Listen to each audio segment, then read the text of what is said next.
Olá, muito boa noite.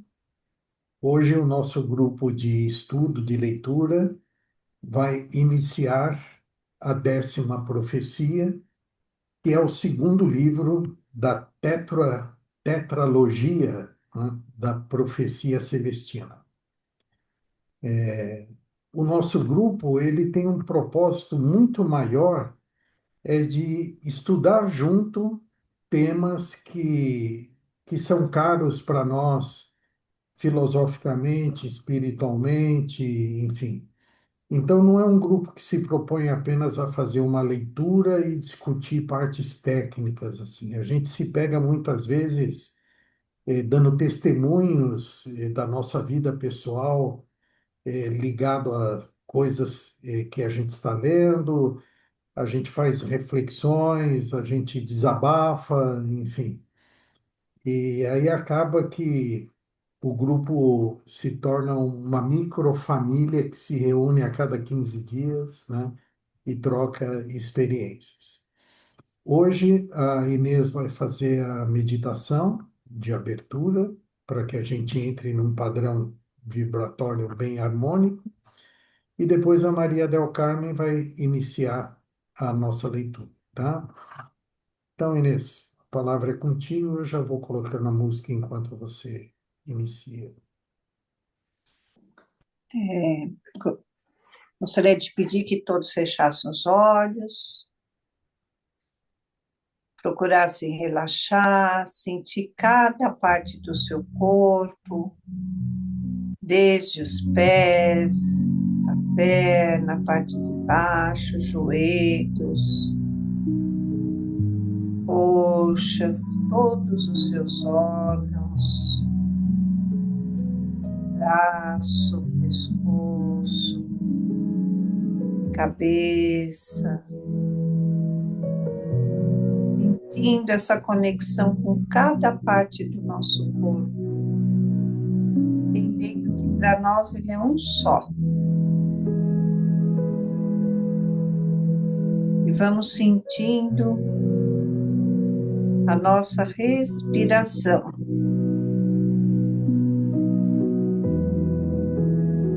E possamos fazer uma respiração lenta e profunda, respirando o máximo que a gente consiga. Segure de 3 a 5 segundos e vai soltando com bastante tranquilidade, procurando soltar todo o ar que tenha ficado nos nossos pulmões. Repetindo essa respiração lenta e profundamente, segurando de 3 a 5 segundos, soltando esse ar com muita leveza. Vamos já sentindo que a nossa energia começa a se expandir. Fazendo mais uma respiração lenta e profunda, segurando de 3 a 5 segundos, soltando lentamente. E vamos sentindo a nossa energia se expandir.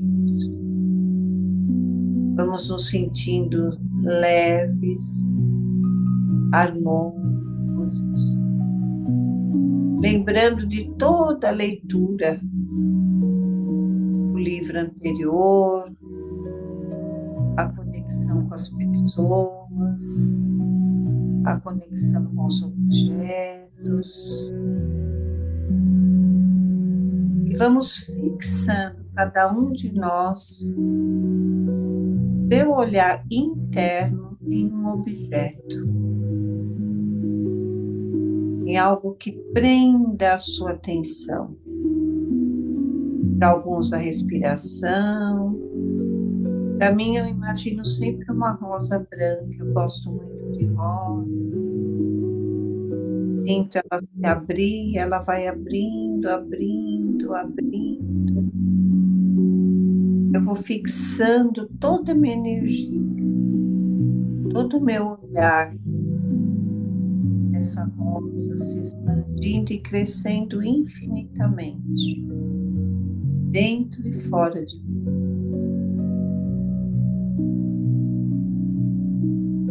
Cada um de nós vamos pensando por que aqui nós estamos, para entender o que, para nos aprimorar, para buscarmos paz, para buscarmos conexão,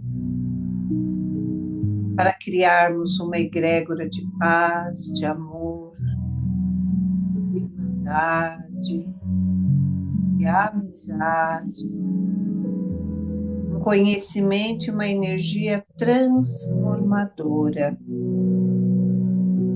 Conhecimento e uma energia que nos transporta além da matéria, que nos coloca num lugar de muito amor e de muita conexão com o divino.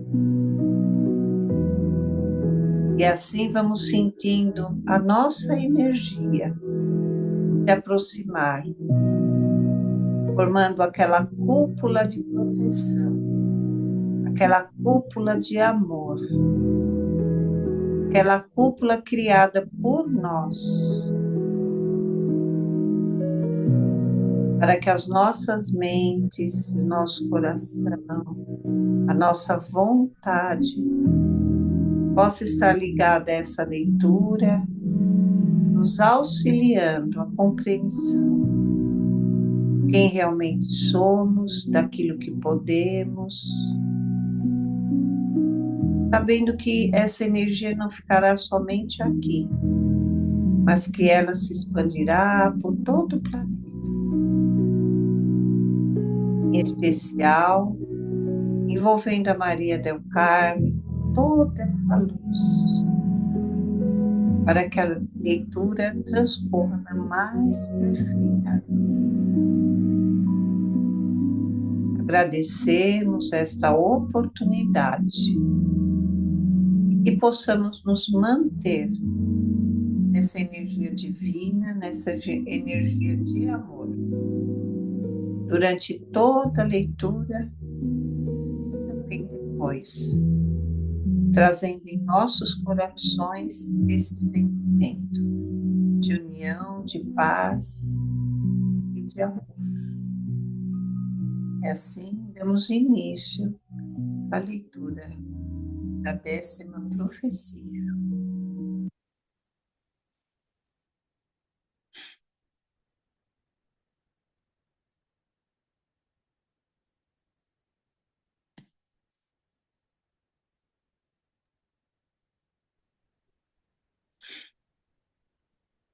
Muito obrigado, Inês. Boa noite, Odete.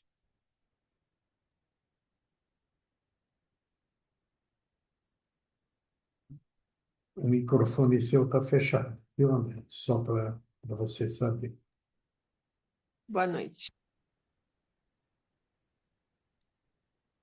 Você quer que comece, Renato? Ah, você que decide. Hum. Ó, você quer que eu leia a nota do autor? Olha, eu acho desnecessário. Se vocês acharem necessário, senão você pode começar já no ilustrando. Você quer ler? Fica à vontade. Eu não sou Eu dono do achei grupo, não. interessante. Então, Eu ótimo. achei Então, interessante. então se Inclusive a preferir. revelação. A revelação eu coloquei hoje lá no grupo. Eu não sei se você percebeu. Sim, Mas sim. pode ser sim, fica à vontade, por favor. Uhum. Então vou lá. Pode ser? Lógico, pode ser. Como a profecia celestina, esta continuação é uma parábola de aventura, uma tentativa de ilustrar o processo de transformação espiritual que está ocorrendo em nossa época. Com esses dois livros, desejei comunicar o que eu chamaria de um quadro consensual, um retrato vívido dos novos sentimentos, percepções e fenômenos que estão chegando para definir a vida neste limiar do terceiro milênio. Nosso maior erro, a meu ver, é pensar que a espiritualidade humana já tenha sido entendida e definida. Se a história nos diz alguma coisa, é que a cultura e o conhecimento estão sempre evoluindo. Somente as opiniões individuais são imutáveis e dogmáticas. A verdade é mais dinâmica e a grande alegria da vida está em nos soltarmos, em descobrirmos a verdade especial e individual que cabe a cada um de nós contar, e depois observar a forma sincrônica pela qual esta verdade evolui e fica mais nítida exatamente quando precisamos dela para influenciar a vida de alguém. Fala tudo do livro. Juntos estamos caminhando para algum lugar, cada geração se aprimorando graças às realizações da anterior, com um destino do qual temos apenas uma vaga lembrança.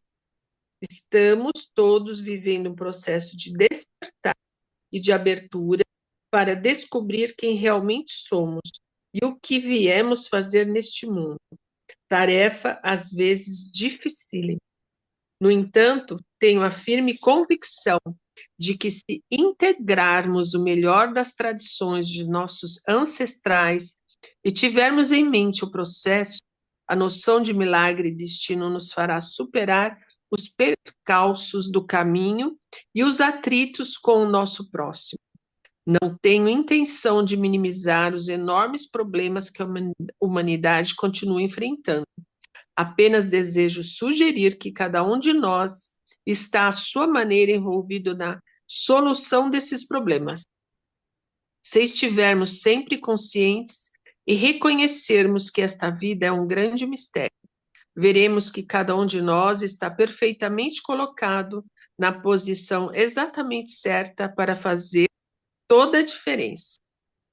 Tudo a ver, né? Para cada um, né? Tudo a ver. Olhei e vi. Oi? Não, Alguém? eu concordei, tudo a ver.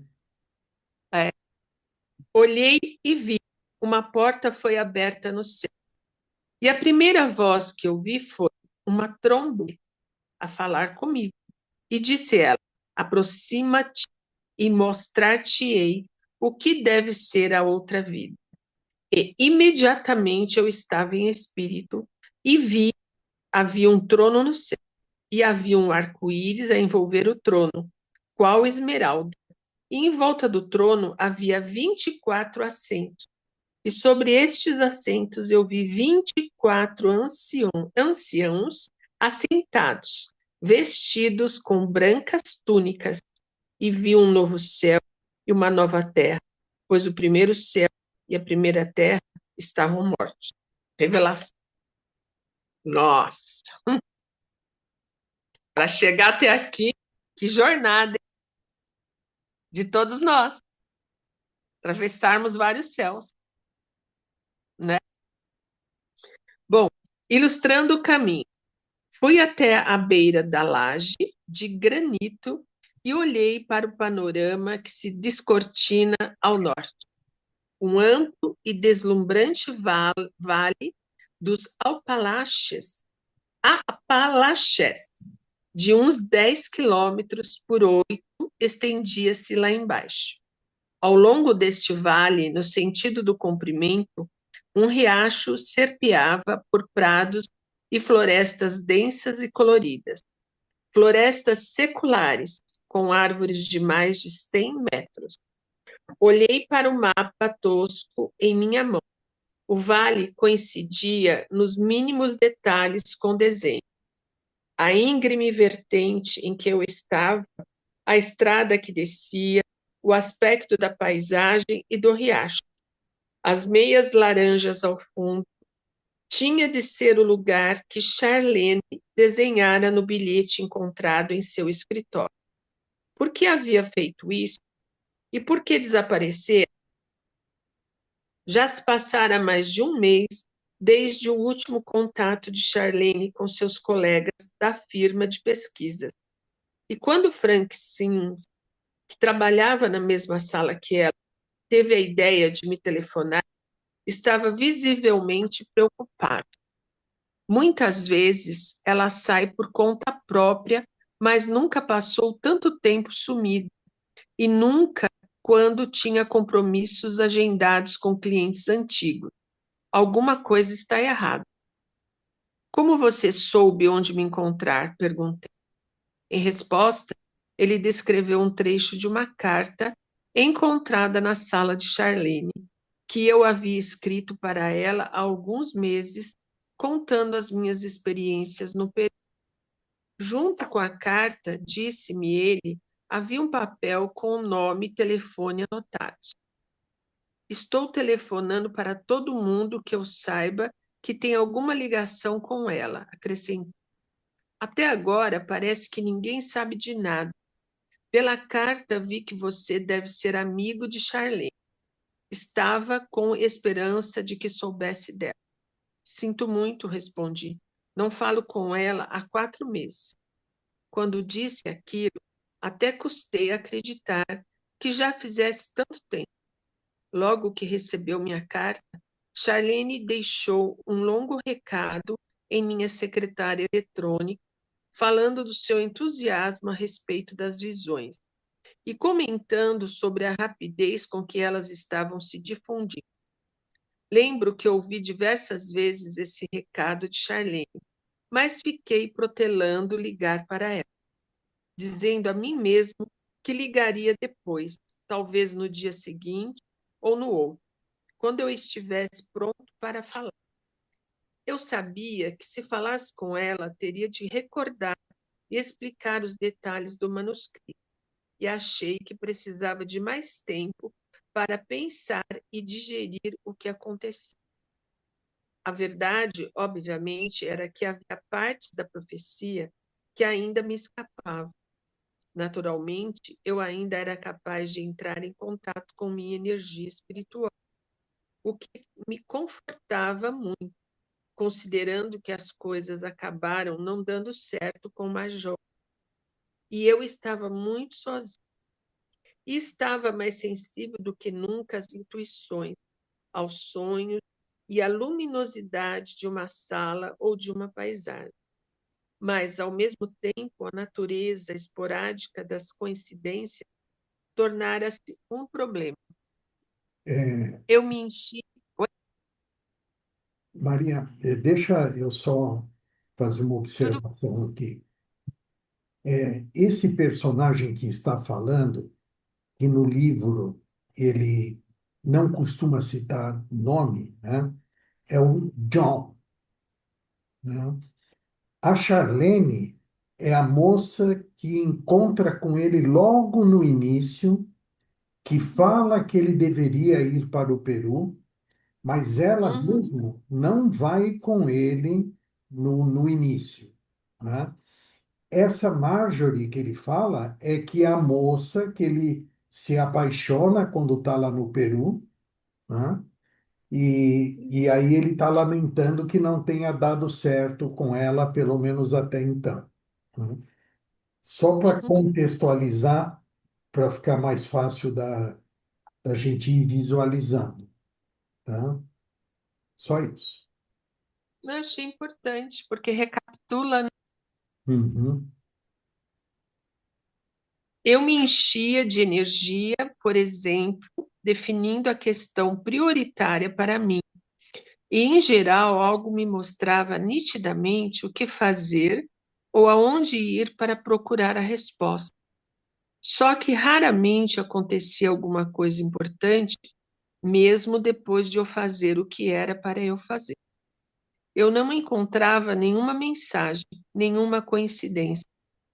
Isso acontecia especialmente quando a intuição me mandava procurar alguém que de alguma forma eu já conhecesse, um velho amigo, talvez ou uma pessoa com quem eu costumasse trabalhar. Às vezes, essa pessoa e eu descobríamos novos pontos de interesse, mas às vezes também por mais que eu esforçasse em emitir energia, minha iniciativa era totalmente rechaçada, ou, o que era pior, começava com muita animação, depois se descontrolava e acabava se perdendo numa explosão de emoções e irritação. Tal fracasso não me desencantou com o processo, mas percebi que me faltava alguma coisa para continuar vivenciando as visões. No Peru, eu agia no calor do impulso, muitas vezes espontaneamente, com uma fé que era fruto do desespero. Ao voltar, porém, já no meu ambiente normal, muitas vezes cercado de pessoas inteiramente estéticas, parece que fui deixando de esperar ou de acreditar que minhas intuições pudessem me levar a algum lugar. Era como se eu tivesse esquecido uma parte vital do conhecimento, ou talvez ainda não tivesse descoberto. Não estou sabendo bem o que fazer agora, frisou o sócio de Charlene. Ela tem uma irmã, acho eu, em Nova York. Você não sabe como entrar em contato com ela, sabe? Ou com alguém que possa saber onde ela está? Sinto muito, respondi, não sei. Charlene e eu, na verdade, estamos reatando uma amizade antiga. Não me lembro de nenhum parente dela e não conheço as pessoas com quem ela se dá atualmente. Bom, acho que vou notificar a polícia, a não ser que você tenha uma ideia melhor. Não acho que isso é uma providência sensata. Há alguma outra pista? Só um desenho, talvez a descrição de um lugar. É difícil dizer. Depois ele me mandou, por fax, o bilhete encontrado na sala de Charlene, com um desenho tosco de linhas cruzadas e números com marcas não muito definidas nas margens. Em meu estúdio, com calma, comparei o desenho com os números das estradas do Atlas do Sul e achei que consegui localizar aquele lugar. Depois, a imagem de Charlene me apareceu com uma grande nitidez, como me aparecera no Peru, quando fiquei sabendo da existência da 10ª visão. Teria o seu desaparecimento algo a ver com o manuscrito? Senti a brisa me tocando o rosto e, novamente, estudei o panorama lá embaixo. À esquerda, no extremo oeste do vale, eu vi uma fileira de telhados. Tinha de ser a cidade que Charlene indicara no mapa. Guardei o papel no bolso da jaqueta, voltei para a estrada e entrei em Pathfinder. A cidade, propriamente dita, era pequena, com uma população de 2.000 habitantes, segundo a placa ao lado do primeiro e único sinal de trânsito. A maioria dos prédios comerciais ficava na marginal do rio. Atravessei o sinal, vi um motel perto da entrada do Parque Florestal e parei no estacionamento em frente ao restaurante e bar adjacentes. Havia várias pessoas entrando no restaurante. Entre elas, um homem alto e moreno, de cabelos negros, carregando uma mochila grande. Ele olhou para mim e nossos olhares se cruzaram rapidamente. Saltei, tranquei o carro e resolvi por palpite passar pelo restaurante antes de me registrar no motel. Lá dentro, as mesas estavam quase todas vazias. Só havia uns excursionistas no bar e algumas pessoas que haviam entrado na minha frente. A maioria nem prestou atenção em mim, mas, observando a sala, tornei a encontrar o olhar do homem alto que eu havia visto. Ele estava indo para o fundo do restaurante. Esboçou um sorriso, manteve aquele contato visual mais um segundo, depois saiu por uma porta dos fundos. Fui atrás dele. Ele estava a uns 5 metros da saída, debruçado sobre a mochila. Vestia jeans, camisa e botas de cowboy e aparentava ter uns 50 anos. Atrás dele, o sol poente lançava longas sombras entre aquelas árvores altas e a relva. E 15 metros adiante passava o rio, iniciando seu percurso vale adentro. Ele sorriu friamente e olhou para mim. Mais um peregrino? Perguntou. Estou procurando uma amiga, falei. Pressenti que você podia me ajudar. Ele balançou a cabeça, estudando cuidadosamente a minha figura. Aproximando-se, apresentou-se como Davi, a águia solitária, explicando, como se eu precisasse saber daquilo, que descendia em linha direta dos americanos nativos que habitavam originalmente aquele vale. Reparei que ele tinha o lado esquerdo do rosto cortado por uma cicatriz fina que ia da ponta da sobrancelha até o queixo, pouco não pegando o olho. Quer tomar um café? Perguntou. Ali no bar Perrier é ótimo, mas o café é intragável. Ele indicou com a cabeça uma área perto do riacho, onde havia uma pequena tenda com 3 grandes álamos em volta. Dezenas de pessoas estavam passando por ali, algumas por uma trilha que atravessava a ponte e entrava no parque florestal. Tudo parecia seguro. Claro, respondi, seria ótimo. No acampamento, ele acendeu um fogareiro a gás, depois encheu uma chaleira com água e levou ao fogo. Como é o nome da sua amiga? Perguntou a Fina. Charlene Billings. Ele parou e olhou para mim. E enquanto nos olhávamos, vi nitidamente em minha mente a imagem dele num tempo passado. Era mais jovem e estava de calças de couro, sentado diante de uma grande fogueira. Seu rosto estava pintado para a guerra. Ele estava rodeado de outras pessoas, na maioria americanos nativos. Mas entre elas havia também 2 brancos, uma mulher e um homem muito corpulento. A discussão estava acalorada. No grupo, uns queriam a guerra, outros a reconciliação. Ele interveio ridicularizando os partidários da paz. Como podiam ser tão ingênuos, disse-lhes, depois de tanta traição. A mulher branca pareceu entender, mas pediu que ele a ouvisse. A guerra poderia ser evitada, sustentava, e o vale ficaria razoavelmente protegido se o remédio espiritual fosse forte o bastante. Ele rechaçou inteiramente o ponto de vista dela.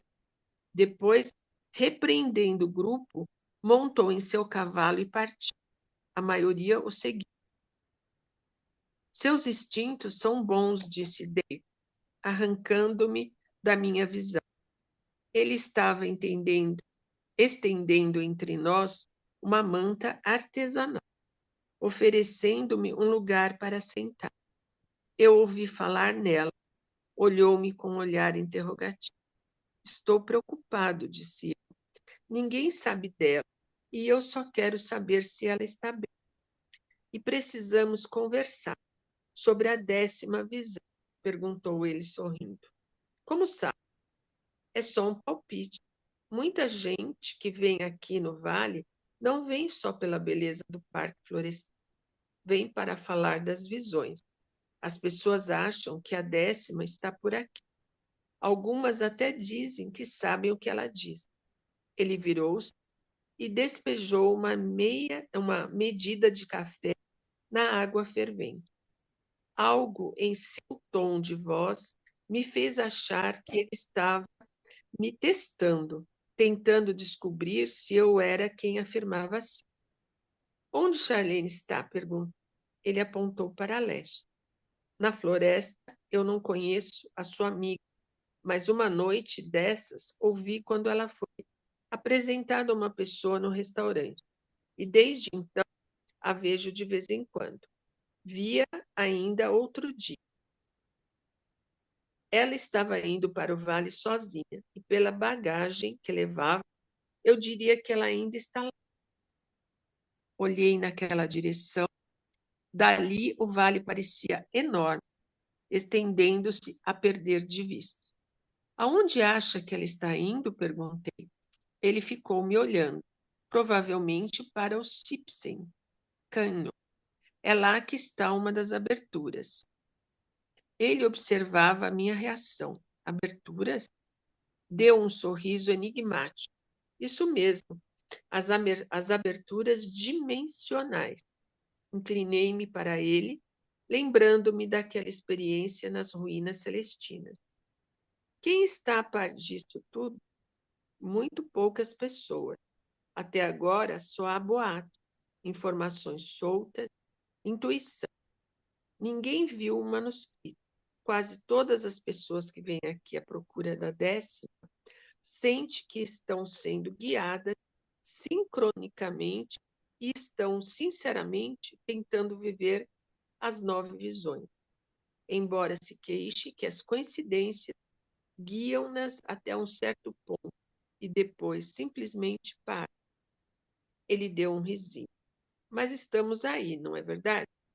A 10ª visão é sobre a compreensão de todo esse processo de conscientização, a percepção de coincidências misteriosas, o desenvolvimento da consciência espiritual na Terra, os desaparecimentos da 9ª visão sobre o prisma da outra dimensão, para podermos entender por que está ocorrendo essa transformação e participar mais plenamente. Como sabe disso? Perguntou. Ele me olhou com um olhar penetrante, subitamente irritado. Sabendo. Ele continuou sisudo por alguns instantes. Depois, sua expressão tornou-se novamente amistosa. Serviu café em 2 xícaras e me ofereceu um. Meus ancestrais viveram milhares de anos neste vale, prosseguiu. Eles consideravam esta floresta um lugar sagrado, ligando o mundo superior e este mundo intermédio que é a Terra. Meu povo jejuava e tinha visões que levavam meus ancestrais ao vale, procurando seus dons específicos, seus medicamentos, o caminho que deviam seguir nesta vida. Meu avô me contou sobre um xamã de uma tribo distante que ensinou o nosso povo a buscar o que ele chamava de estado de purificação. O xamã ensinou meus ancestrais a saírem exatamente daqui, levando só uma faca, caminharem até encontrarem um sinal de algum animal e seguirem este sinal até chegarem ao que chamava de abertura sagrada para o mundo superior. Se fossem dignos, se estivessem se purificado das emoções inferiores, dizia ele, meus ancestrais até poderiam ser autorizados a passar pela abertura e ter um contato direto com os ancestrais deles, onde poderiam se lembrar não só de sua própria visão, mas também da visão do mundo inteiro. Claro, tudo isso terminou quando o homem branco chegou. Meu avô já não se lembrava de como se fazia aquilo, e nem eu me lembro. Temos que tentar descobrir como todo mundo. Você está aqui procurando a 10ª, não está? Perguntou. Claro, mas parece que a única coisa que estou fazendo é esta penitência de perdão. Seu tom de voz endureceu de novo, e de repente era como se ele estivesse falando mais para si mesmo do que para mim. Todas as vezes que eu tento avançar, uma parte de mim não consegue superar o ressentimento e a raiva pelo que aconteceu ao meu povo, e a coisa não melhora. Como é que a nossa terra pode ser roubada, nossos costumes suprimidos, destruídos? Por que isso foi permitido? Quem dera que não tivesse acontecido, disse ele. Ele olhou para o chão e tornou dar aquele riso. Acredito, mas mesmo assim eu sinto muita raiva quando penso no que estão fazendo com esse vale. Está vendo essa cicatriz? Acrescentou ele, apontando para o rosto. Eu poderia ter evitado a briga em que isso aconteceu. Uns cowboys texanos que tinham abusado da bebida, eu poderia ter me afastado se não fosse por essa raiva que me rola.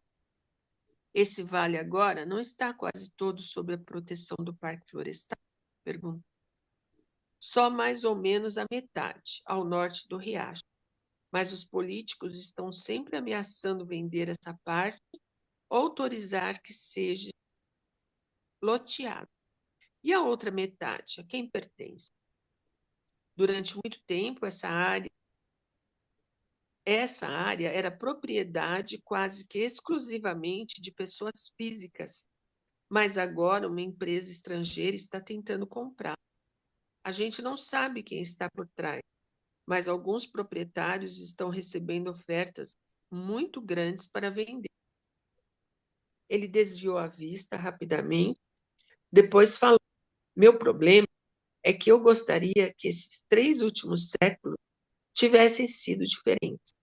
Eu não perdoo os europeus por terem vindo colonizar esse continente, sem levar em consideração o povo que já estava aqui.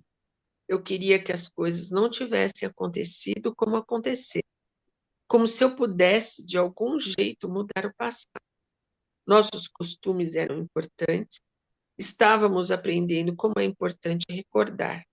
Esta é a grande mensagem que os europeus poderiam ter recebido do meu povo se eles tivessem parado para ouvir.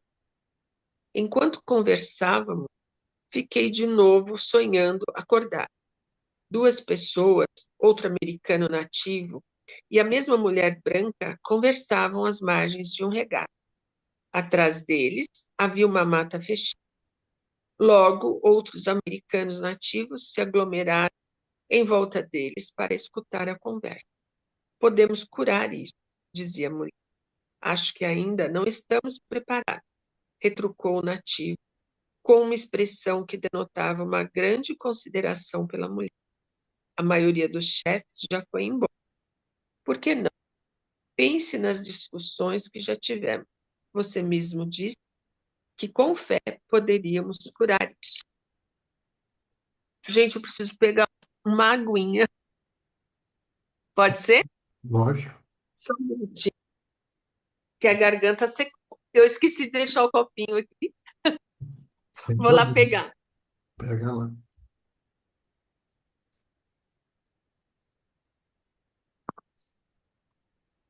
Tum, tum, tum, tum. Tum, tum, tum, tum. Tum, tum. Tum, tum, tum, tum. Tum, tum, tum. Tum, tum, tum. Tum, tum, tum.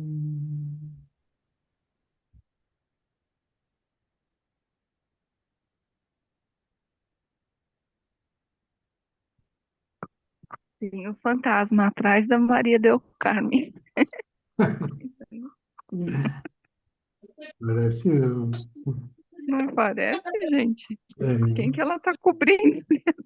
Eu tô chegando. Parece.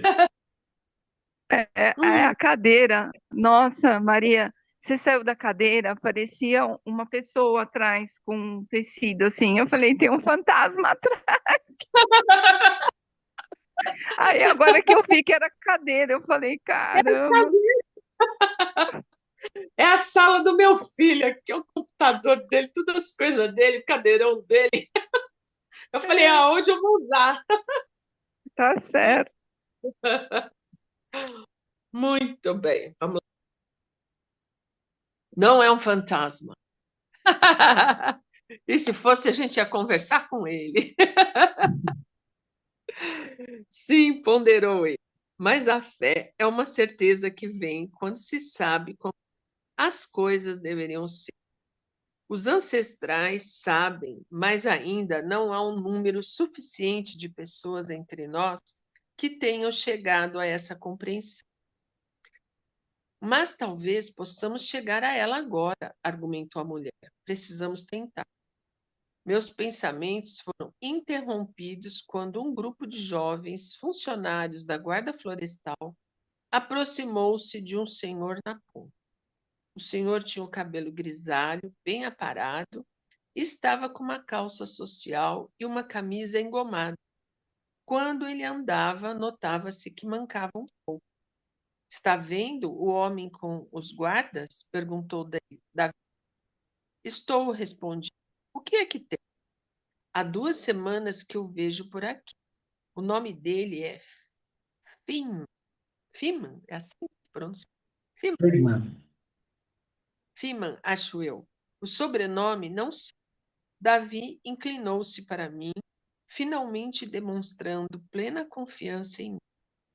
Olhe, algo de muito estranho está acontecendo. Parece que a guarda florestal anda contando as pessoas que entram na floresta. Nunca fizeram isso antes, e ontem uma pessoa me disse que o extremo leste da mata está interditado. Nessa área, há pontos que ficam uns 16 quilômetros da estrada mais próxima. Sabe quantas pessoas costumam se aventurar a ir tão longe?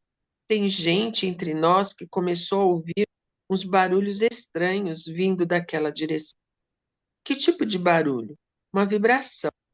A maioria das pessoas não consegue ouvir. De repente, ele estava em pé, desmontando rapidamente a tenda. O que está fazendo? Perguntou. Não posso ficar aqui, respondeu ele. Preciso ir para o vale. Passado um momento, ele interrompeu aquela função e tornou a olhar para mim. Olhe, disse, tem uma coisa que você precisa saber. Esse filme, eu vi a sua amiga várias vezes com ele. Fazendo o quê? Só conversando. Mas eu lhe digo que tem alguma coisa errada aqui. Ele continuou a levantar acampamento. Fiquei calado, observando. Eu não sabia o que pensar a respeito daquela situação, mas senti que ele estava certo ao afirmar que Charlene estava lá no vale. Deixe eu ir pegar o meu equipamento, pedi. Eu gostaria de ir com você. Não, retrucou ele rapidamente. Cada um tem que vivenciar o vale sozinho. Não posso ajudá-lo agora. É a minha visão que eu preciso descobrir. A expressão dele era de sofrimento. Pode me dizer exatamente onde fica o desfiladeiro? Pode me dizer exatamente onde fica o desfiladeiro? Siga o riacho por uns 3 quilômetros. Vai encontrar um regato que vem do norte e se encontra ali com o riacho. Siga esse regato por 1.600 metros. Vai dar na boca do Sipsey Can. Balancei a cabeça e virei-me para ir embora, mas ele me pegou pelo braço. Olhe, disse, você pode encontrar sua amiga se passar a sua energia para um nível mais alto. Há locais específicos no vale que podem ajudar. As aberturas dimensionais, perguntou. Nelas você pode descobrir a perspectiva da 10ª visão. Mas para encontrá-las vai ter que entender a verdadeira natureza das suas intuições e como conservar essas imagens mentais. Observe também os animais e começará a lembrar o que veio fazer aqui no vale, porque estamos todos juntos aqui, mas muito cuidado, não deixe que vejam você entrando na floresta. Ele pensou um pouco. Tem outra pessoa lá, um amigo meu, Kurt Webb. Se o vir, diga a ele que falou comigo e que vou encontrá-lo. Ele sorriu e recomeçou a dobrar a tela. Eu queria perguntar o que ele quis dizer com intuição e observação de animais, mas ele evitou os meus olhos e ficou concentrado no que estava fazendo. Obrigado, disse eu. Ele acenou de leve com uma das mãos. Fechei a porta do motel, sem fazer barulho, e saí ao luar. O frio da noite e a tensão me provocaram um arrepio. Por que, me perguntei, eu estava fazendo aquilo? Não havia nenhuma prova de que Charlene ainda estivesse naquele vale ou de que as suspeitas de Davi estivessem certas. No entanto, meu instinto me dizia que de fato havia algo errado. Passei horas pensando se chamaria o chefe de polícia local. Mas o que diria? Que minha amiga tinha desaparecido e que havia sido vista entrando na floresta por livre e espontânea vontade, mas que devia estar em apuros, baseado apenas num bilhete vago encontrado a centenas de quilômetros dali. Uma busca naquele lugar ermo exigiria centenas de pessoas, e eu sabia que as autoridades jamais se dariam aquele trabalho todo sem algo de mais concreto. Fiz uma pausa e olhei para a lua quase cheia subindo no céu. Meu plano era atravessar a nascente do riacho, a leste do posto da guarda florestal, e então ir entrando no vale pela trilha principal. Achei que o luar fosse iluminar meu caminho, mas contei que estivesse, mas não contei que estivesse tão claro. A visibilidade era de pelo menos 100 metros. Passei pelo bar e cheguei ao local em que Davi havia acampado. A área estava completamente limpa. Ele chegara a espalhar folhas e palha de pinho para apagar qualquer vestígio de sua presença. Para atravessar onde eu havia planejado, eu teria de passar uns 40 metros na frente do posto da guarda florestal, que agora eu via nitidamente. Através de uma janela lateral, vi dois guardas conversando. Um deles se levantou e pegou o telefone. Agachando-me, pus a mochila às costas, fui até a praia de areia que margeava o riacho e finalmente entrei na água, pisando em pedras lisas e troncos apodrecidos. Uma sinfonia de pererecas e grilos irrompeu à minha volta. Olhei de novo para os guardas, os dois continuavam conversando, sem perceber o meu avanço sorrateiro. No ponto mais fundo do rio, a água, com uma correnteza razoável, me chegava até a virilha, mas levei apenas alguns segundos para atravessar aqueles 10 metros de uma margem à outra e chegar a um bosque de pinheiros pequenos. Avancei com cautela até encontrar a trilha de acesso ao vale. A leste, a trilha se dissolvia na escuridão. E enquanto eu ia seguindo nesta direção, mais dúvidas começaram a me assaltar. Que barulho misterioso seria aquele que tanto preocupara Davi? O que eu poderia encontrar ali naquela escuridão? Dominei o medo, sabia que tinha que ir em frente, mas como solução de meio termo, entrei apenas 600 metros na floresta, antes de me afastar da trilha e ir armar a barraca no meio do mato para pernoitar satisfeito de tirar aquelas botas molhadas e pô-las para secar. Seria mais inteligente continuar com o dia claro. Acordei quando amanhecia, pensando no comentário enigmático de Davi sobre conservar minhas intuições e fiquei ali deitado no saco de dormir, refletindo no que eu tinha absorvido da sétima visão, sobretudo na ideia de que a experiência da sincronicidade obedece a uma estrutura definida. Segundo esta visão, cada um de nós, desde que se esforce para se livrar de seus dramas passados, pode identificar certas questões que definem um estágio determinado de sua vida. Questões ligadas à carreira, às relações pessoais, ao local em que se deve morar, ao modo como o caminho deve ser seguido. Então, se continuarmos conscientes, sensações, palpites e intuições nos dirão aonde ir, o que fazer e com quem falar para chegarmos à resposta que buscamos. Depois disso, obviamente, deve ocorrer uma coincidência, revelando por que fomos levados a tomar aquele rumo e trazendo mais informações pertinentes à nossa pergunta, fazendo-nos avançar. De que maneira conservar a intuição ajudaria? Saí do saco de dormir, abri a barraca para espiar lá fora, não percebendo nada de anormal. Saí naquele ar puro da manhã e fui ao riacho lavar o rosto com água fria. Depois levantei acampamento e continuei para leste, beliscando uma barra de granola e me escondendo ao máximo atrás das árvores que margeavam o riacho. Após pouco mais de 5 quilômetros de caminhada, fui ficando nervoso e com medo e imediatamente me senti cansado. Então, sentei-me encostado a uma árvore, tentando me concentrar no que me cercava e ganhar energia interna. O céu estava limpo e o sol da manhã dançava através do arvoredo e pelo chão à minha volta.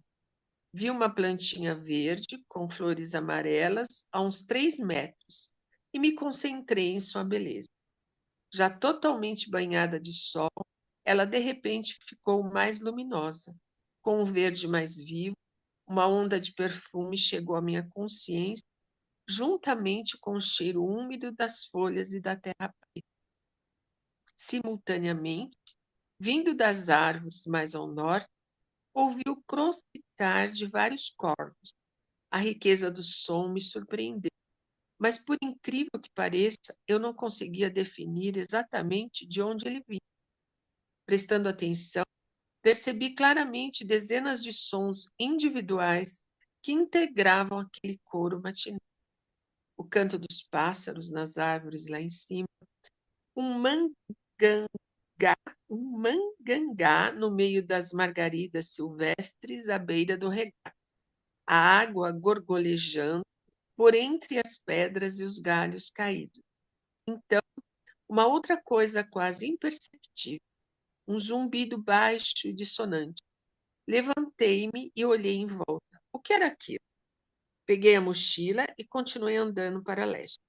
Por causa do barulho que eu fazia ao pisar nas folhas caídas no chão, tinha de parar e ficar prestando atenção no zumbido se quisesse ouvir.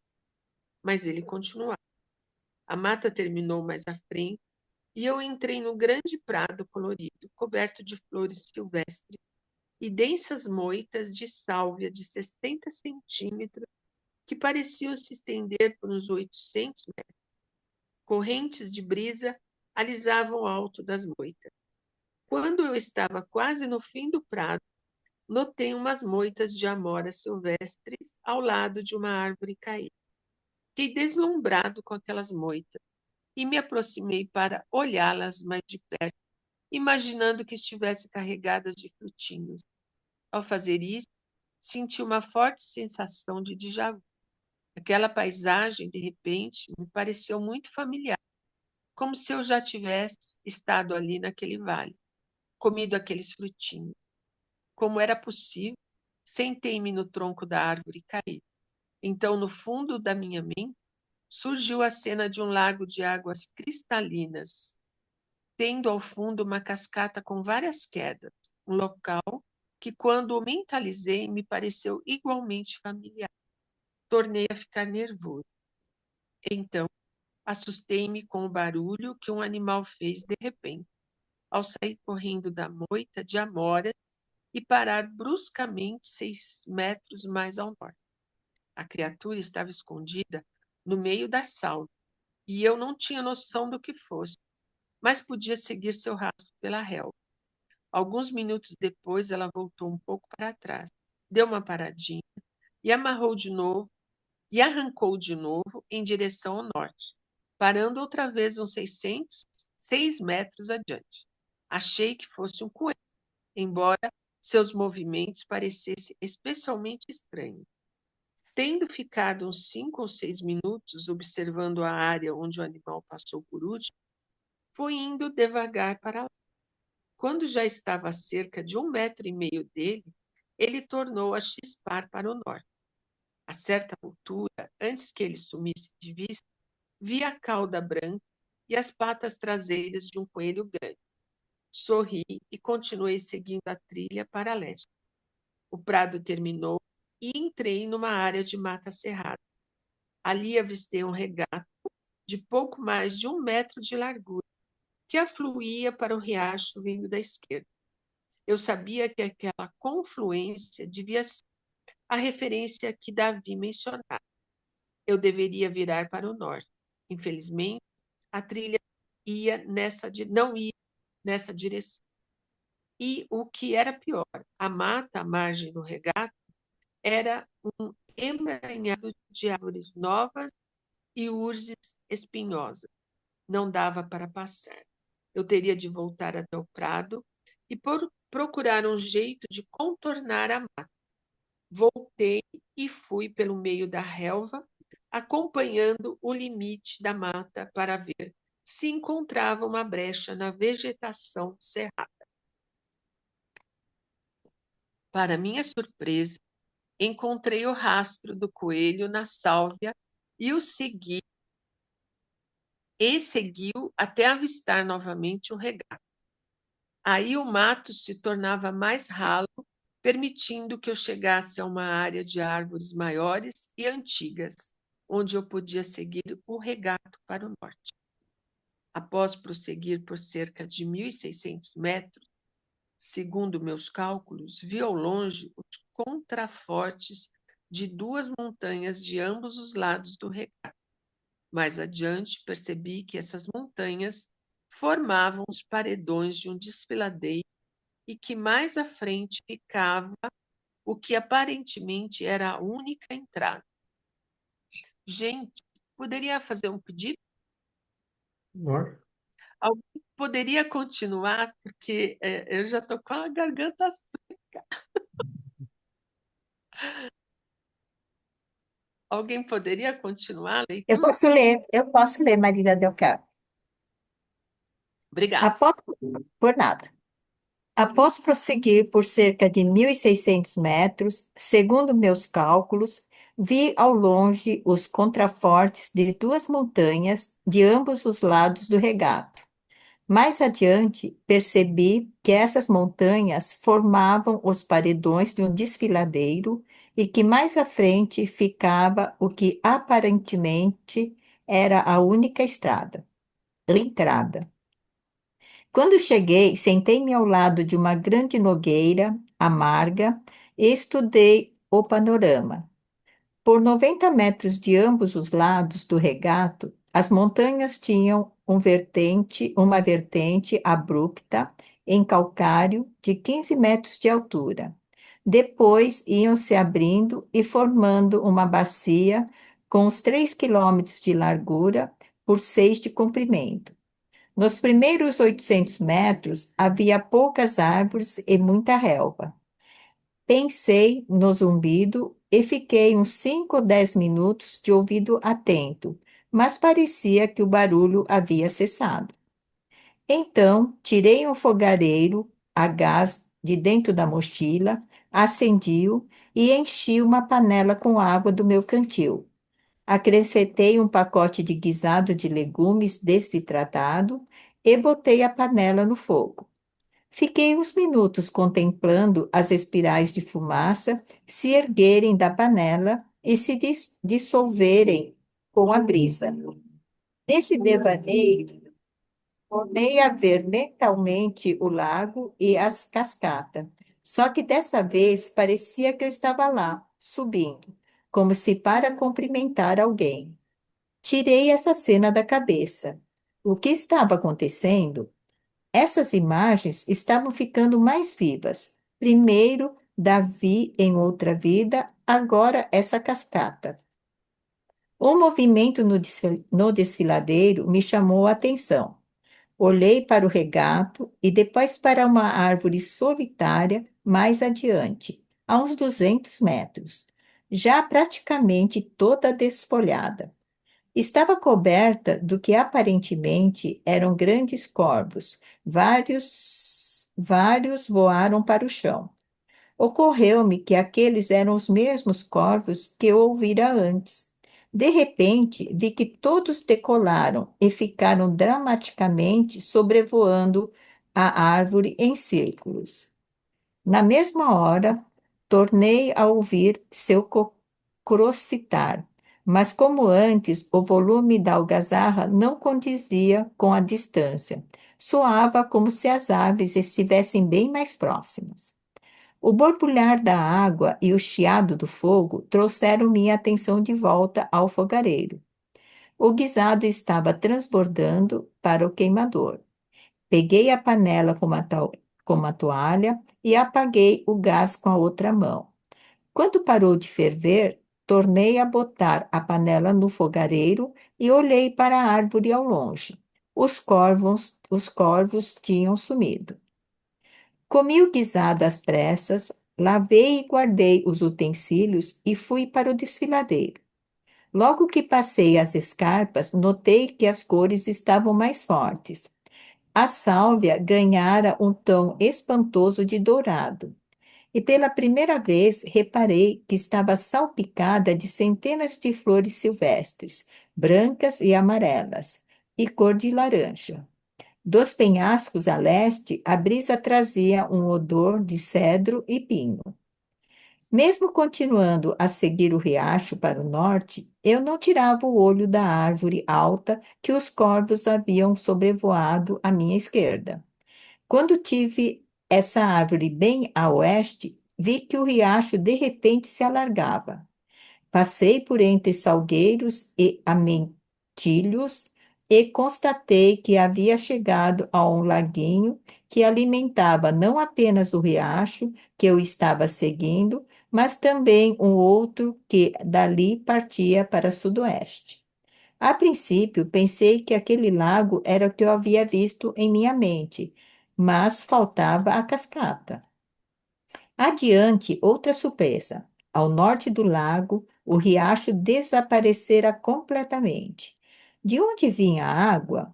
Aí me dei conta de que o lago e o riacho que eu estava seguindo eram alimentados por um enorme manancial subterrâneo que aflorava ali. 15 metros à minha esquerda, avistei uma pequena elevação onde havia 3 sicômoros, cada um com mais de 3 palmos de diâmetro. Um lugar bem apropriado para uma rápida reflexão. Fui até lá e sentei-me confortavelmente junto ao tronco de uma árvore. Ali eu tinha as outras duas, uns 2 metros à minha frente, a dos corvos à minha esquerda e o manancial à direita. A questão, embora era que rumo tomar? Eu poderia passar dias vagando por ali sem ver sinal de Charlene. E aquelas imagens? Fechei os olhos e tentei recuperar aquela cena do lago, com a cascata. Mas, por mais que eu me esforçasse, não consegui me lembrar dos detalhes exatos. Acabei desistindo e fiquei contemplando a relva e as flores silvestres. Depois, os 2 sicômoros à minha frente. Aqueles troncos lembravam uma colagem cinza e branca, com, com veios marrons e em vários tons de âmbar. À medida que eu me concentrava na beleza desta cena, essas cores pareciam mais intensas e brilhantes. Respirei fundo outra vez e tornei a contemplar a campina e as flores. A árvore dos corvos parecia particularmente iluminada. Peguei minha mochila e fui até a árvore. No mesmo instante, a imagem do lago com a cascata se produziu em minha mente. Dessa vez, tentei recordar a cena inteira. O lago que eu via era largo, com cerca de 400 metros quadrados, e a água que recebia vinha de trás, cascateando em vários níveis. 2 quedas menores tinham um desnível de apenas 5 metros, mas a última caía de um penhasco de 10 metros. De novo, na imagem que me vinha à mente, parecia que eu estava entrando naquele cenário, encontrando alguém. O som de um carro à minha esquerda me fez estacar. Ajoelhei-me atrás de umas moitinhas. Um jipe cinza saiu da floresta à esquerda e atravessou o campo, seguindo para sudoeste. Eu sabia que, pelas normas da Guarda Florestal, os veículos particulares não tinham autorização para trafegar ali. Portanto, imaginei que fosse ver o logotipo da Guarda Florestal na porta do jipe. Para minha surpresa, não havia marca nenhuma. Quando estavam uns 50 metros à minha frente, o carro parou. Através das folhagens, vi só tinha um homem lá dentro. O homem estava examinando a área de binóculo. Então, deitei-me no chão e fiquei bem escondido. Quem era aquele homem? O carro tornou a arrancar e depois desapareceu entre as árvores. Virei-me e sentei-me, tentando ouvir o zumbido. Nada ainda. Pensei em voltar à cidade, em procurar a Charlene de outra maneira. Mas no fundo eu sabia que não havia alternativa. Fechei os olhos, tornando a pensar nas instruções de Davi para que eu conservasse as minhas intuições, e finalmente recuperei toda a imagem do lago em minha mente. Ao me levantar e seguir em direção à árvore dos corvos, tentei gravar mentalmente os detalhes da cena. De repente, ouvi o guincho de outro pássaro, dessa vez um falcão. À minha esquerda, bem depois da árvore, mal conseguia divisar sua forma. A ave ia voando para o norte. Apertei o passo, tentando não perdê-la de vista. A aparição do pássaro pareceu me dar mais energia. E mesmo depois que ele desapareceu no horizonte, continuei seguindo no seu rumo por pouco mais de 3 quilômetros, subindo e descendo os morros rochosos. No alto do terceiro, tornei a ficar paralisado, ouvindo outro som ao longe. Um som como o de água correndo. Não, era água caindo. Com cautela, desci a encosta e passei por uma garganta funda que me trouxe de novo a sensação de déjà vu. Subi o morro seguinte e lá, depois do topo, estava o lago e a cascata, exatamente como eu imaginara. Só que a área era bem maior e mais bonita. O lago, propriamente dito, aninhado entre grandes rochedos, tinha cerca de 800 metros quadrados, e suas águas de um azul cristalino cintilavam sobre o céu da tarde. À esquerda e à direita do lago havia grandes carvalhos, estes cercados de bordos menores, liquidambares e salgueiros de tons variados. O outro lado do lago era uma explosão branca de umidade pulverizada. A espuma produzida pela agitação da água de duas quedas menores mais acima no morro. Vi que nenhum rio saía do lago. A água dali penetrava no subsolo e corria silenciosamente até aflorar no grande manancial próximo à árvore dos corvos. Enquanto eu observava a beleza daquela paisagem, a sensação de já ter estado ali aumentava. Os sons, as cores, a vista da colina, tudo me parecia exatamente familiar. Eu não havia estado naquele local também, mas quando? Eu já havia estado naquele lugar também, mas quando? Desci até o lago e percorri toda a área. Fui até a margem para provar a água. Subi a cascata para sentir a água borrifada de cada uma das quedas. Subi no cocoruto dos rochedos, onde eu alcançava as árvores. Eu estava querendo me impregnar deste lugar. Afinal, me espreguicei numa laje 6 metros acima do lago e virei-me para o poente de olhos fechados, sentindo os raios do sol em meu rosto. Nesse momento, outra sensação familiar me invadiu, um bem-estar e um respeito que há meses eu não sentia. De fato, embora eu já não soubesse como era aquela sensação, naquele momento ela foi perfeitamente reconhecível. Abri os olhos e virei-me rapidamente. sabendo exatamente quem eu iria encontrar. Continuo? Não, não. Faltam só 15 minutos. Vamos conversar sobre esse capítulo, Uhum. né? Sim. Afinal de contas, o nome é Ilustrando o Caminho, o nome desse capítulo, né? E aí vamos começar pela Maria del Carmen, que leu a primeira parte. Vamos deixar ela passar a impressão dela e aí nós vamos falando cada um o que quiser falar aqui. Sim.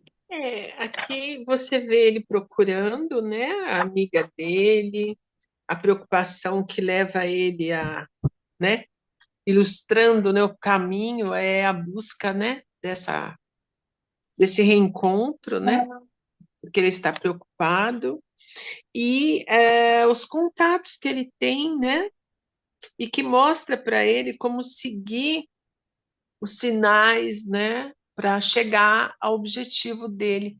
Então, como que a gente tem que se ouvir, né?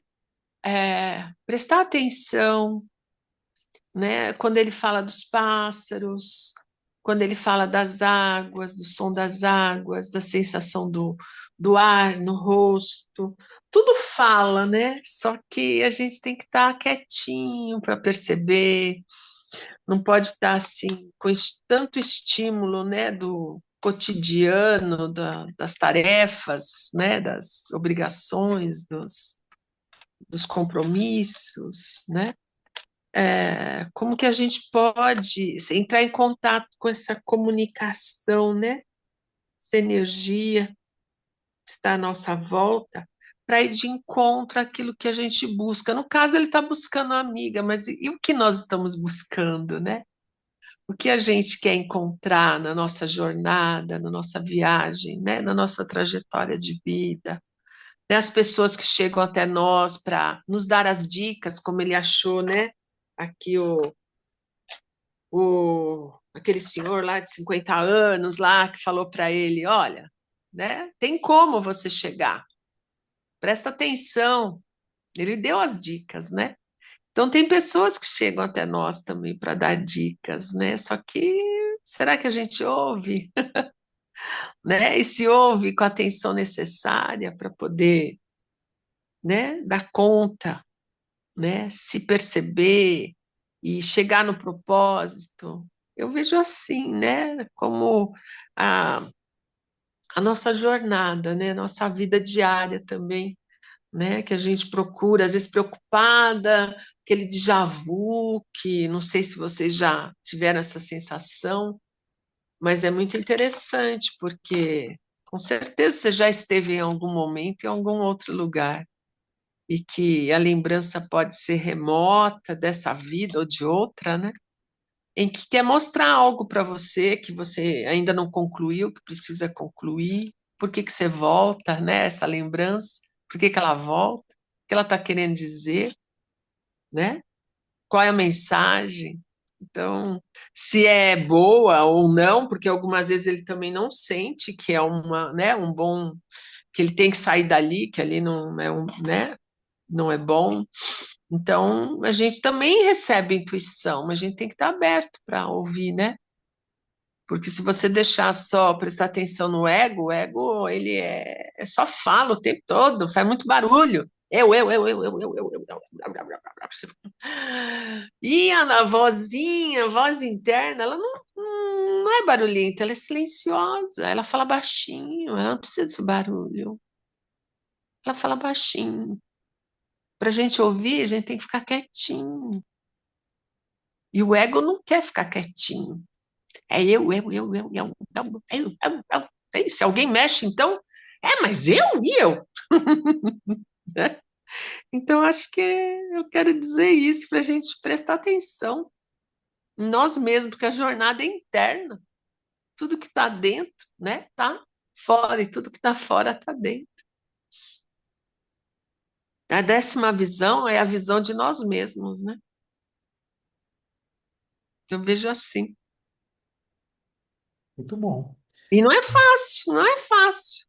A gente tem que passar pelas 9 para chegar na 10ª. Não Tem é que fácil. viver cada uma delas, né? É, é. É um exercício. Exercício. Sônia pode completar o raciocínio da Del Carmen ou colocar sua opinião?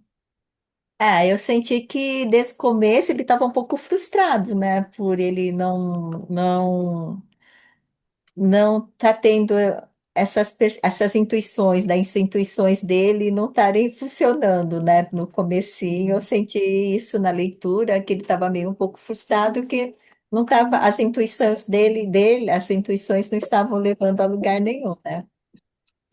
Aí depois que ele lembrou que ele foi lá falar, depois que falaram da Charlene para ele, né? O chefe dela, não sei. E aí acho que despertou alguma intuição nele de ter que ir atrás, né? E ele foi. E legal que nesse meio período ele foi lembrando da visão, das visões que ele teve, né? Mas eu senti que ele não se lembrava direito de como ele tinha perdido um pouco essa percepção das visões. Eu senti isso na leitura, né? Não sei se eu estiver errado, vocês me corrigem. E no decorrer dessa parte da história, ele foi percebendo que não, que as intuições realmente existiam, né? Tanto que ele prestou mais atenção em tudo que estava acontecendo à volta dele, nos sons, nas imagens, em tudo que acontecia, né? E o Davi abriu os olhos dele, né, para que ele abrisse a mente dele para receber essas energias. E isso foi bem legal, foi o que eu senti. É isso. Uhum. Gratidão. Alguém gostaria de falar?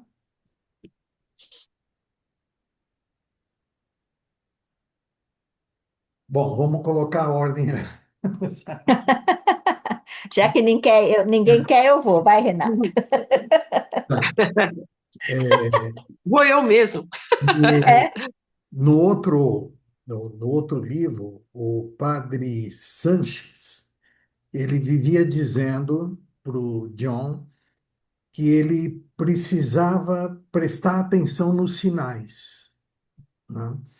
E que era para ele seguir o fluxo que as coisas iriam se apresentar para ele, né?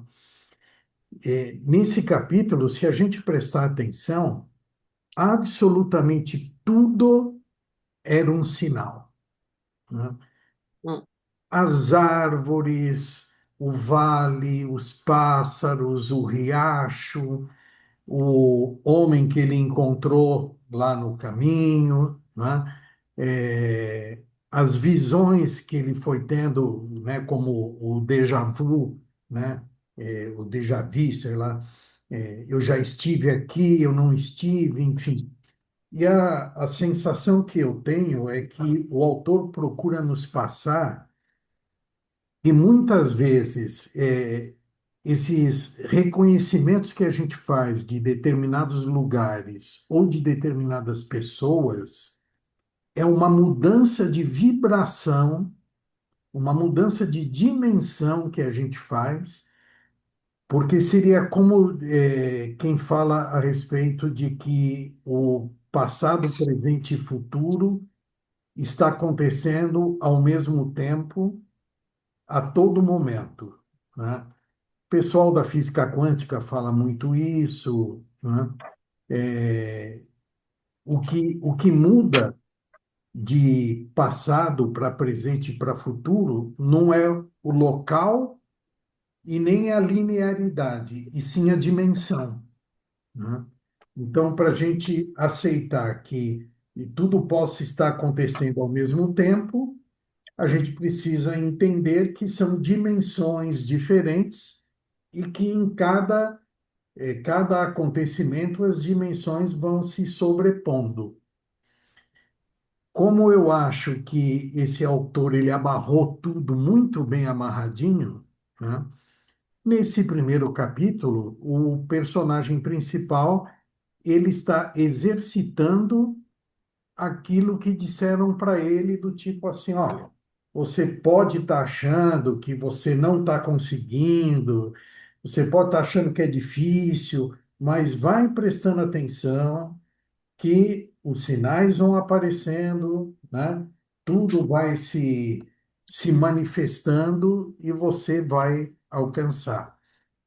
Como acho que foi a Del Carmen que comentou, não adianta, o livro sempre deixou isso muito claro, né? Não adianta a gente simplesmente ler uma visão, né, e ficar sabendo dela. A gente precisa viver aquela visão.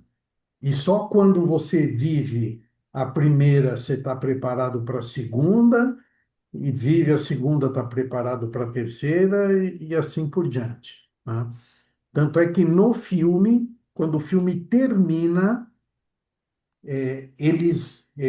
os manuscritos são destruídos, aí eles acabam encontrando a nona visão holograficamente, através interdimensional, né? E aí ele se dá conta, então, que existe uma décima profecia. O filme termina com ele dizendo exatamente isso. Ah, então existe uma décima profecia, né? E aí, o primeiro capítulo, ilustrando o caminho, não acho que é necessariamente apenas o fato dele estar procurando a Charlene, mas sim tudo o que está envolvendo esse caminho de busca dele são sinais para ele chegar no objetivo de encontrar a décima profecia. Essa foi minha impressão. Hum. Você concorda, Odete? Tá fechado o microfone, Odete.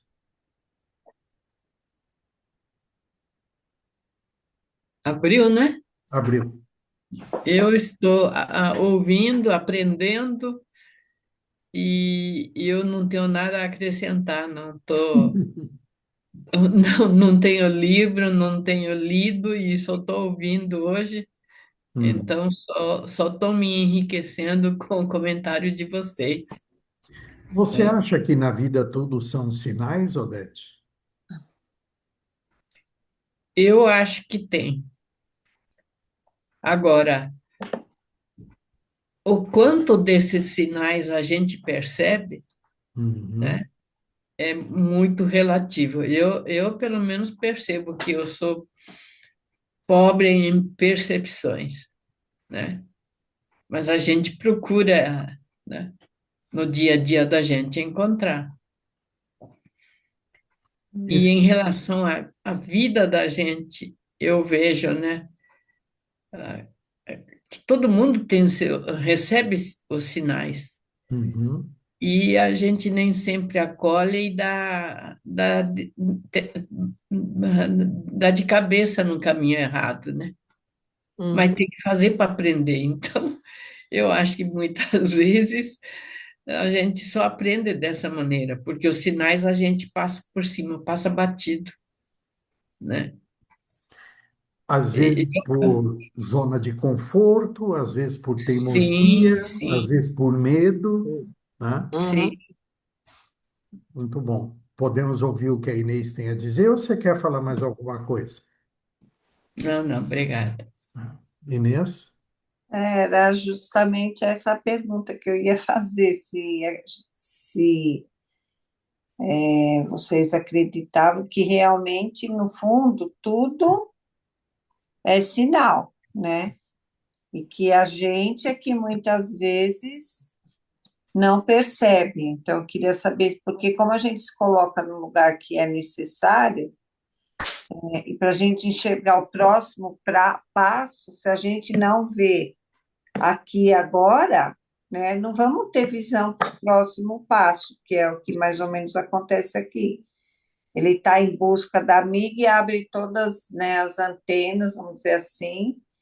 Só que muitas vezes isso não necessariamente vai levar até a amiga, mas sim vai levar algo que ele precisa enxergar, né? Uhum. Então, a pergunta era justamente isso, mais ou menos, que vocês falaram aí. Era essa a pergunta, mais do que explicar. Muito bom. Cláudia, Davidson, não querem falar nada? Bom, eu acho assim, ilustrando o caminho, esse primeiro capítulo aí demonstra que ele está buscando, é o caminho dele que ele está querendo seguir. E o desenrolar do primeiro capítulo aí são os sinais mesmo, que é, como a Odete falou, muitas vezes a gente recebe um monte de sinal da vida e nem presta atenção. E a gente passa batido, não vê mesmo. E quando a gente para num certo momento e começa a prestar atenção, aí a gente vai ver que tem que percorrer aquele caminho. Eu acho mais ou menos isso que quer dizer essa primeira entrada aí. Então ele começou a percepção das coisas quando ele começou a prestar atenção, que aí ele definiu o caminho que ele tinha que seguir. Acho que é mais ou menos isso. Aí ele pegou pro lado mais assim, mais da visão, mais espiritual e vai seguir a intuição dele. Quando ele começou a sentir a intuição, foi aí que ele começou a ver as coisas. E a gente também, né? Quando a gente sente ou tem uma intuição, às vezes é bom prestar atenção naquilo lá, porque muitas vezes a intuição está certa e às vezes a razão não tanto. É isso que eu tinha a dizer. Legal. Cláudia? Bem, eu, eu estou muito preguiçosa hoje, mas É o durante a frio. leitura, durante a leitura que eu também estou sem o livro, aí eu fui mais escutando, eu abri o PDF e fui mais escutando, aí eu dei uma viajada, sabe? Porque aí eu já estava lá de mochila do lado dele e já sentindo aquelas árvores, aquela água, aquele riacho.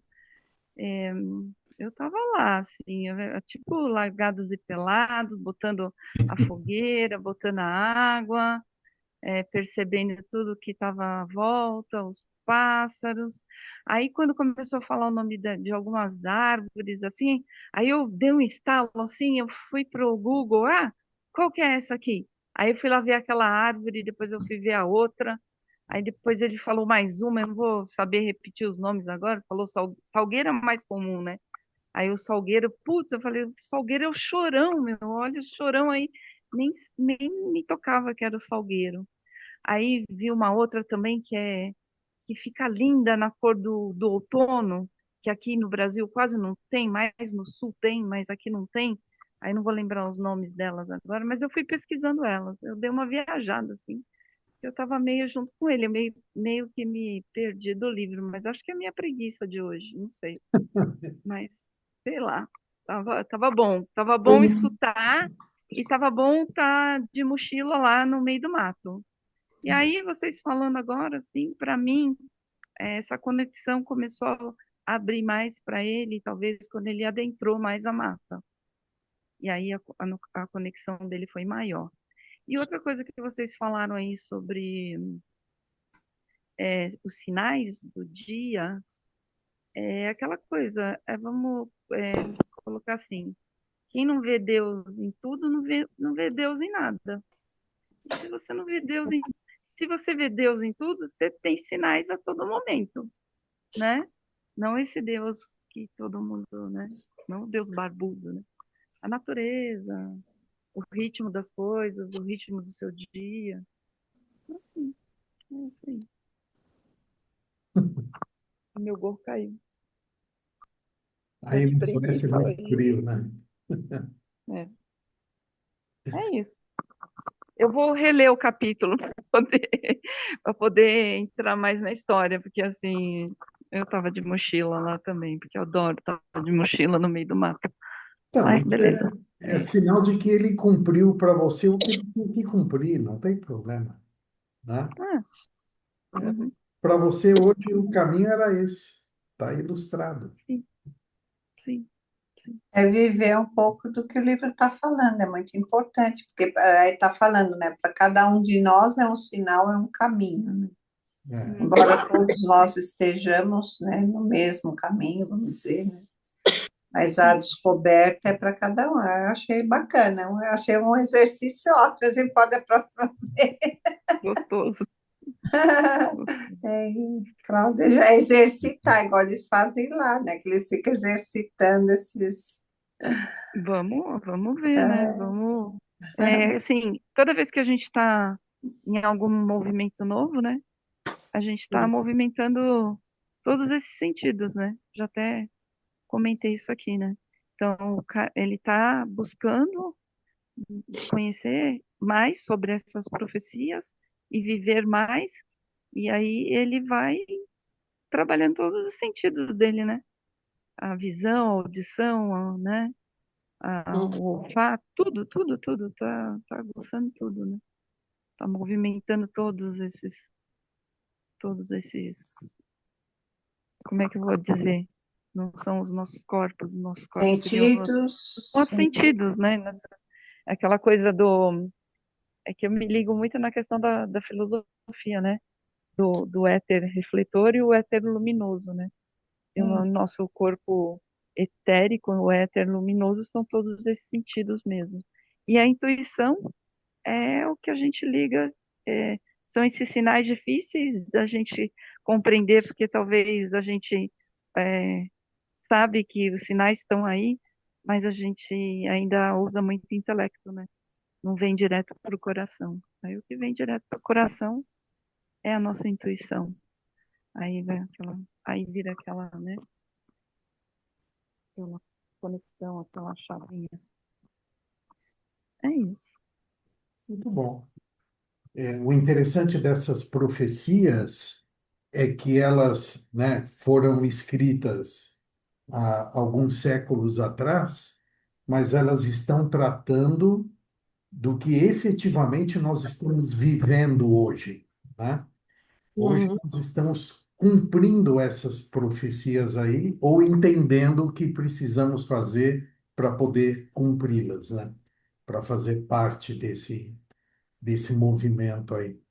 Eu sou apaixonado por esse livro e acho que a gente vai aproveitar muito ainda desses nossos estudos aí, desses nossos papos. Vou agradecendo a todos que eventualmente estejam assistindo. Agora nós vamos interromper a gravação para já marcar a próxima leitura e esperamos vocês junto conosco, tá? Forte abraço.